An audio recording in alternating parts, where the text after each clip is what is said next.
Friends, അപ്പോൾ ഒരു plate ചോറ് കാലിയാവാൻ വേണ്ടിയിട്ട് മത്തി ഒന്ന് ഇങ്ങനെ കറി വെച്ച് നോക്കിയാൽ മതി കേട്ടോ. അപ്പോൾ ഇതിന് വേണ്ടിയിട്ടുള്ള സാധനങ്ങൾ: കുഞ്ഞുള്ളി, ഇഞ്ചി വെളുത്തുള്ളി പേസ്റ്റ് ആക്കാതെ ഒന്ന് ചതച്ചെടുത്തത്, പച്ചമുളക് നീളത്തിൽ കട്ട് ചെയ്തത്, തക്കാളി അരച്ചെടുത്തത്, പിന്നെ കറിവേപ്പില, തക്കാളി ഒരു പീസ് തക്കാളി ജസ്റ്റ് ഒന്ന് കട്ട് ചെയ്ത് വെച്ചത്. അപ്പോൾ ഇവിടെ ഞാൻ 2 തക്കാളിയാണ് അരച്ചെടുത്തിട്ടുള്ളത്. അപ്പോൾ ഒരു ചട്ടി നമ്മൾ അടുപ്പത്ത് വെച്ച് നല്ലോണം ചൂടായതിന് ശേഷം അതിലേക്ക് എണ്ണ ഒഴിക്കുക. നമ്മൾ മീൻ കറി എങ്ങനെ ആയിക്കോട്ടെ, മുളകിട്ടിട്ടോ തേങ്ങ അരച്ചിട്ടോ എങ്ങനെ വെക്കുകയാണെങ്കിലും അതൊരു മൺചട്ടിയിൽ വെക്കുന്നതായിരിക്കും ആ കറിക്ക് കുറച്ചുകൂടി രുചി കൊടുക്കുന്നത്.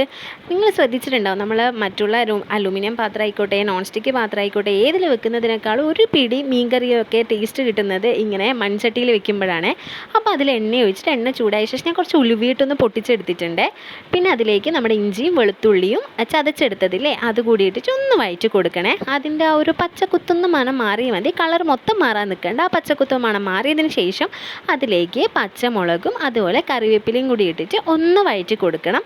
പിന്നെ നമ്മുടെ കുഞ്ഞുള്ളി, ഞാനിവിടെ വലിയ സവാള എടുത്തിട്ടില്ല, കുഞ്ഞുള്ളിയാണ് എടുത്തിട്ടുള്ളത്. കുഞ്ഞുള്ളിയും കൂടി ഇട്ടിട്ട് അതും ഒന്ന് നല്ലോണം ഇതിൻ്റെ കൂടെ ഒന്ന് മിക്സ് ചെയ്ത് കൊടുക്കുക.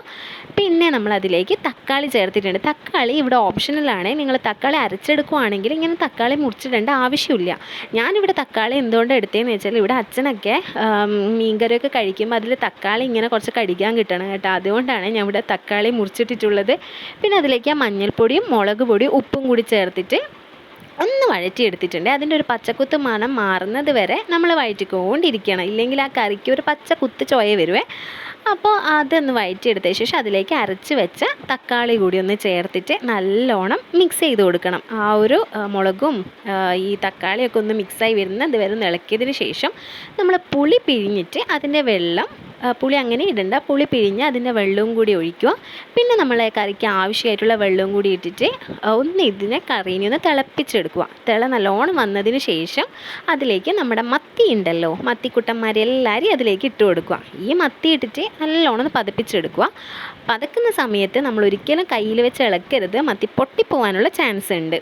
പിന്നെ അതിലേക്ക് ലാസ്റ്റായിട്ട് നമ്മൾ കറിവേപ്പിലയും അതുപോലെ പച്ചമുളക് നീളത്തിൽ അരിഞ്ഞത് കൂടി ഒന്ന് ചേർത്ത് കൊടുക്കുക. ഇത് കറിക്ക് കുറച്ചുകൂടി ടേസ്റ്റ് കൊടുക്കും കേട്ടോ. കാരണം ആ ഒരു തിള വന്ന സമയത്തുള്ള കറിവേപ്പിലേൻ്റെ ടേസ്റ്റും പച്ചമുളകിൻ്റെ ടേസ്റ്റും അടിപൊളിയായിരിക്കും.